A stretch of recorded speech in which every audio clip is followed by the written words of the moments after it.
KM 102,7 triliun. Nah, yang pensiun kok nggak ada asetnya. Padahal iurannya masuk. Iya kan? Iurannya diterima. Asetnya kok nggak diberitahu gitu loh.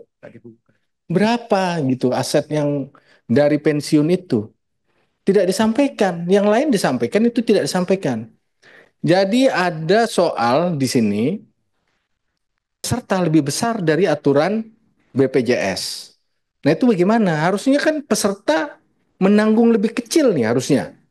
Yang untuk THT dan pensiun. Tapi di sini iurannya lebih besar dari aturan BPJS. Apakah memang Taspen ini mengelolanya di luar dari undang-undang BPJS? Sahabat pembelajar, berjumpa kembali bersama Imade Sidiasa Belajar Jadi Guru dalam Celotehan. Celoteh kita hari ini akan membahas mengenai Komisi 11 DPR RI rapat dengar pendapat dengan Dirjen Pembendaharaan Kemenkeu RI dan Dirut PT Taspen, Persero, tentang evaluasi program-program yang telah dijalankan oleh PT Taspen, termasuk efektivitas dalam pengelolaan dana pensiun dan jaminan sosial bagi pegawai negeri. Nah, seperti apa beritanya? Mari kita simak bersama. Namun sebelumnya, bagi sahabat pembelajar yang belum subscribe, silahkan subscribe, like, komen dan share channel ini, untuk mendapatkan celotehan terupdate.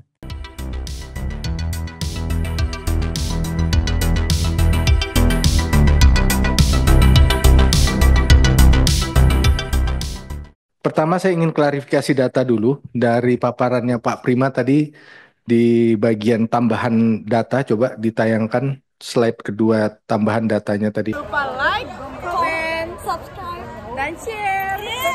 Guys. Tadi yang bagian-bagian akhir tadi, ya ini. Coba kita lihat yang Taspen. Itu nilai investasi 243 triliun, hasil investasi 17. Kalau berdasarkan paparan dari Taspen, hasil investasi itu 9. Yang dicatat Pak Prima 17. Nah ini kan bedanya jauh Pak. Tapi kalau Bapak itu nambah iuran dan premi sebagai hasil investasi, 8 tambah 9 cocok, 17. Nah pertama klarifikasinya, hasil investasi yang Pak Prima catat itu, hasil investasi plus iuran, atau hanya hasil investasi? Kalau hasil investasi ini bedanya jauh nih dengan yang dicatatkan oleh Taspen. Taspen hanya mencatat 9. Itu yang bagian orange itu, Pak Prima. Bapak mencatatnya 17. Atau ada yang tidak dicatat oleh Taspen nih. Jadi itu Pak Prima. Kalau bisa direspon sekalian Pak. Apa 17 itu 9 plus 8 yang saya maksud tadi? Enggak. Dari Jadi mana tuh? termasuk THT, Pak. THT-nya 9, Pak. THT 9. Iya, jadi 8 tambah 9 pas, Pak. 8 tambah 9. Iya, Pak. Ya nanti mungkin dari paparannya Taspen yang mana itu? Sorry 11. Pak, di halaman 11, Ya, halaman 11 punya Taspen, ya coba. yang 9 triliun itu hasil investasi di THT saja Pak. Ya. Ah, Kemudian bisa jadi 17 tambahannya yang dari mana? Jadi yang dicatatkan sebagai hasil investasi yang 17 atau 9? Karena ini berbeda. 9, 9. 9. Di buku Nah, kita makanya. 9, karena AIP itu kita tidak ada bukunya. Ya, Kan kita makanya. tugasnya hanya memupuk saja. Jadi 9 yang 9, diakui. Karena hanya kita lihat THT. neracanya ini kan Ya, hasil investasinya 9, tambah ya, premi 8, ya, tambah yang lain-lain, beban klaim 15, sehingga masih ada laba. Kalau 17 tadi 1,2 kan T. luar biasa tadi. Jadi beda skemanya. Maksud saya gitu Pak Prima. Jadi kita pakai yang Yang THT disampaikan ya. oleh Taspen. Soalnya Terus yang kedua, saya ingin tampilan dari slide 4-nya Taspen. Slide 4 Taspen. Ya ini yang saya punya aja. Tayangkan yang punya saya. Ini kan ada 4 yang dikelola oleh Taspen. THT, ini iurannya masuk kan? 4-4 ini ada iurannya? Ada. Ada kan? Nah, yang tidak digambarkan iurannya, saya mau tampilin dulu nih. Ya ini, kalau menurut Taspen tadi, iuran untuk THT itu hanya dari peserta. Pemberi kerja tidak. Tidak wajib atau tidak memberi. Dalam hal ini pemerintah. Wajib kan Pak? Ya, kalau undang-undang Kenapa wajib. tidak dicantumkan? Ada kewajiban pemerintah untuk mengiur THT, mengiur pensiun, itu nggak disebutkan. Kan ini terikat dengan undang-undang BPJS. Pemberi kerja itu 3,7 harusnya di situ. Kemudian peserta itu lebih kecil harusnya. Cuman jadinya untuk ASN pesertanya jadi lebih besar, pemberi kerja tidak. Begitu dengan pensiun, harusnya peserta lebih kecil kan? Ini lebih besar, pemerintah tidak, harusnya pemerintah 2%. Nah, berikutnya, kalau yang lain dalam laporannya Pak Prima ada disebutkan, THT asetnya 138,6 triliun. Kemudian JKK 3 triliun. JKM 102,7 triliun. Nah yang pensiun kok nggak ada asetnya. Padahal iurannya masuk. Iya kan? Iurannya diterima. Asetnya kok nggak diberitahu gitu loh. Berapa gitu aset yang dari pensiun itu. Tidak disampaikan. Yang lain disampaikan, itu tidak disampaikan. Jadi ada soal di sini, kewajiban pemerintah tidak dilakukan. Kemudian iuran peserta lebih besar dari aturan BPJS. Nah itu bagaimana? Harusnya kan peserta menanggung lebih kecil nih harusnya. Yang untuk THT dan pensiun. Tapi di sini iurannya lebih besar dari aturan BPJS. Apakah memang Taspen ini mengelolanya di luar dari undang-undang BPJS? Kan tidak. Sama.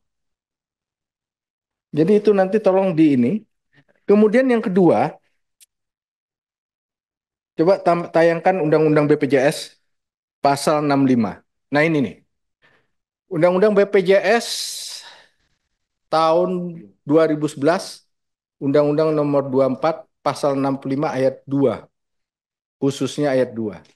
Saya ingin tahu persiapannya sampai sejauh mana. Bahwa paling lambat tahun 2029, program tabungan hari tua dan program pembayaran pensiun itu dialihkan ke BPJS Tenaga Kerja. Nah ini persiapannya seperti apa? 2029 itu udah dekat. Amanatnya ini dari 2011. Berarti sudah mau 18 tahun. Persiapannya seperti apa? Atau memang nggak ada persiapan? Atau memang sengaja supaya semakin sulit dialihkan, sehingga Taspen tetap sebagaimana saat ini. Nah ini kami ingin tahu dari Kemenq nih, arah kebijakannya itu bagaimana? Persiapan ini sedang dilakukan, akan dilakukan, atau tidak akan dilakukan? Sehingga kita tahu apa amanat undang-undang ini dijalankan atau tidak oleh pemerintah. Dalam hal ini Kementerian Keuangan yang memberikan kebijakan terhadap Taspen. Dari saya dua itu aja untuk dapat tambahan klarifikasi dan penjelasan. Silakan Pak Andreas. Terima kasih pimpinan dan anggota Komisi 11, Pak Prima, dan Direksi PT Taspen. Yang pertama, saya ingin mengingatkan, ya ini lewat Kementerian Keuangan, ya. Ini ada Dirjen Anggaran, bahwa hasil rapat RDP kita antara Dirjen Anggaran dan Kepala BKF 10 April 2023 tentang pengelolaan program pensiun ASN ini memandatkan DJA dan BKF untuk mengkoordinasikan penyusunan roadmap reformasi pengelolaan program pensiun. Nah ini belum disampaikan ini, ya. Saya nggak tahu apakah ini karena ada dari Dirjen Anggaran bisa disampaikan tidak roadmap itu. Karena di dalam ini yang sebetulnya waktu itu masih pending. Jadi rencananya Pak Andreas memang nanti secara bertahap akan ada agenda sama Dirjen Anggaran. Oke. Makanya kita dengarkan ini dulu, nanti Adrian anggaran lagi. Saya sudah bicara sama pimpinan yang lain. Terima kasih atas klarifikasinya. Kemudian yang kedua, saya juga mengingatkan Undang-Undang Nomor 4 Tahun 2023 tentang pengembangan dan penguatan sektor keuangan, Pasal 189 tentang harmonisasi program pensiun itu memandatkan pemerintah mengharmonisasikan seluruh program pensiun sebagai upaya peningkatan perlindungan hari tua untuk memajukan kesejahteraan umum. Ketentuan lebih lanjut mengenai harmonisasi program tersebut diatur dalam peraturan pemerintah setelah mendapat persetujuan DPR. Nah, ini sudah undang-undangnya tahun 2023. Jadi ini saya juga ingin menyampaikan kepada pemerintah. Terus yang ketiga, ini ke slide-nya Pak Prima ini, halaman 2, mengenai kronologis pembayaran belanja pensiun. Ya, Pak Prima. Ini pertama, belanja pensiun ASN ini kan pegangannya masih Undang-Undang Nomor 9, Undang-Undang Nomor 11 tahun 1969. Betul ya? Benar. Tahun 69. Ini yang undang-undangnya. Karena yang lainnya itu kan PPPP kan, tapi undang-undangnya ini. Di dalam undang-undang ini, ya ini perlu jelas, itu sebetulnya ada memandatkan bahwa program jaminan pensiun ya dan program jaminan hari tua Jati. Nanti saya kaitkan dengan slide-nya Taspen di halaman 10, page 10. Di mana untuk jaminan pensiun itu dibayarkan oleh APBN melalui skema PSUKO. Betul ya? Nah, kalau itu tolong disampaikan tahun ini berapa sampai proyeksi 5 tahun ke depan. Karena ini sangat penting nih. Tahun ini aja kalau boleh berapa Pak Prima? Ya, enggak pembayaran. Nah, 168 triliun. Berapa? 164 triliun. Ya, nah ini kita soalnya aku nggak dapat ini ya. Di mana? Di halaman ini. Tolong ditayangkan. Oh, tambahannya nggak dapat soalnya kita. Oh, baru dibagikan. Ya. Nah, ini sampai tahun 2029 berapa nih, Pak Prima nih? Ini sangat penting. Kemudian itu pembagiannya dibayarkan menurut undang-undang ini itu adalah 4,75%. Kemudian untuk yang THT-nya itu yang 3,25%. Itu dasar undang-undangnya ya, Prima. Nah, itu dengan adanya undang-undang BPJS perlu disesuaikan atau tidak? Itu juga mesti clear ini. Nanti memang diharmonisasi, tapi sekarang pegangannya kan ini, ya. Nah, sehingga sebetulnya ini kalau kita kaitkan dengan yang PT Taspen, slide nomor 10 coba. Slide nomor 10 bisa ditayangkan yang dari Taspen. Ini menurut saya rancunya di sini, baik kan? Jadi yang dari THT tadi Pak Dwi mengatakan kalau mengacu Undang-Undang BPJS itu kan ada yang harus ditanggung oleh pemberi kerja. Tapi kalau pegangannya masih Undang-Undang 11 tahun 69, ya persis seperti sekarang, kan gitu. Nah, tapi akibatnya tadi disampaikan, saya minta konfirmasi, justru yang dana dari THT itu, ya kan selalu dalam tanda kutip nggak fully funded kan, betul Pak? Minta konfirmasinya. Betul, betul.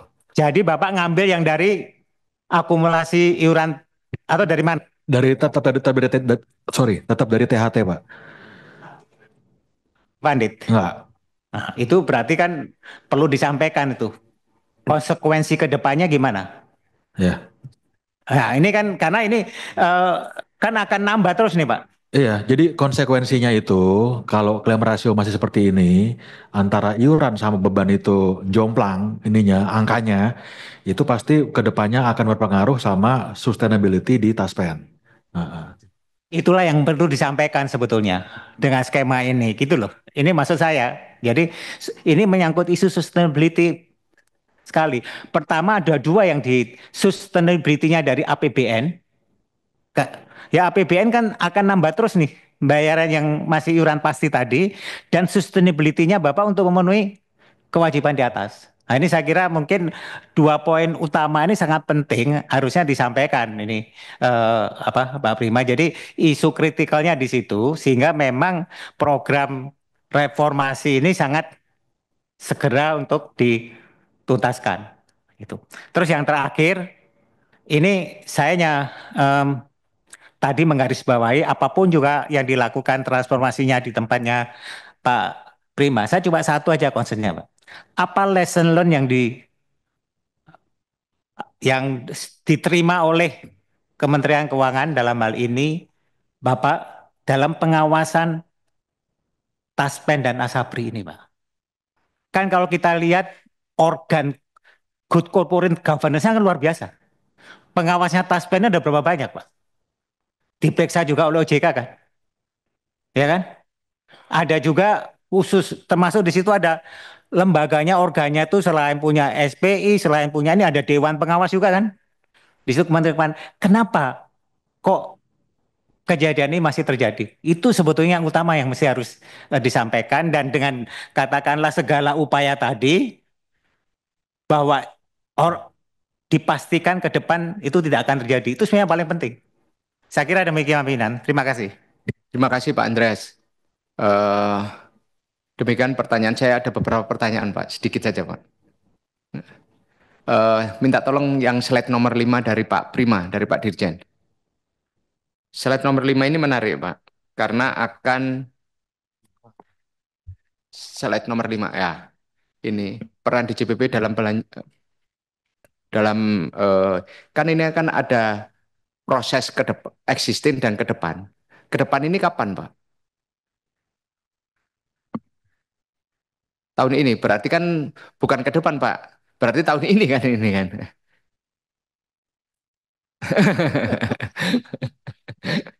Belum berubah, mau dirubah. Gitu. Mau dirubah.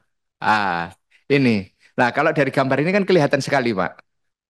Kalau dilihat dari Pak ini kan, dari sistem yang berubah, yang mau Bapak existing dan yang proses pembayaran existing dan proses pembayaran ke depan, yang tidak berubah ini kan cuma satu, Pak, paling ujung, yaitu pensiunan dan para penerima pensiun. Gambarnya itu orang tua semua ini, Pak. Gambarnya ini orang tua semua. Makanya yang disampaikan oleh Pak Roni, adaptasi mereka terhadap teknologi itu kan cuma 42% ya Pak ya. Nah ini perlu itu kan. Kemudian tadi yang menjadi isu pada bank mitra atau pos mitra ini Pak, tadi sudah disampaikan isu mengenai bank asing itu Pak ya. Itu. Terus saya ke paparannya Pak Roni nih. Kalau ini kan saya cuma membicarakan itu aja. Terus yang Pak Roni, yang halaman berapa ini Pak Roni tadi ini? Halaman 11. Halaman 11 saya minta. Like, comment, and subscribe. Dan share. Halaman 11, paparan Pak Roni. Nah, ini Pak, beban klaim, ada ini kan kalau Bapak kan ada iuran dan premi, hasil investasi, terus pendapatan PSL pemberi kerja. Ini yang saya kaget Pak. Ini kenapa pendapatan PSL itu ada yang bisa Bapak dapatkan dan kemudian ada yang tidak bisa Bapak dapatkan. Itu. Dan kemudian ini yang menarik Pak. Hasil investasi Bapak ternyata tidak bisa menutup semua beban klaim Pak. Nah ini kan yang saya khawatirkan ini karena apakah ada kaitan dengan slide nomor 10 ini Pak. Slide-nya Bapak ini. Karena terlalu banyak memberi surat utang. Nggak ada kaitannya. Berarti kalau berarti total aset Bapak yang Bapak kelola itu cuma kalau menghasilkan sekitar 9 dari 100 dari 49 menghasilkan 9 triliun itu kan returnnya paling sekitar 6%. 7%. Kalau 7%, 7% dari sini Nah, harusnya kan Pak, beban klaim itu kan harusnya berasal dari investasi kan Pak ya. Dari iuran. Iuran plus investasi. Karena itu kan klaim ini kan klaim terhadap JHT, jaminan hari tua, jaminan kematian, jaminan kecelakaan. Itu. Lah, ini yang harus kita cermati, Pak. Itu aja yang ingin saya tanyakan soal paparannya Pak Roni, karena tadi yang slide 10 sudah banyak yang nanya, Pak. Terima kasih, Pak Roni. Sekalian, tadi sudah lengkap pertanyaan kita. Apakah ada yang nanya lagi? Cukup ya.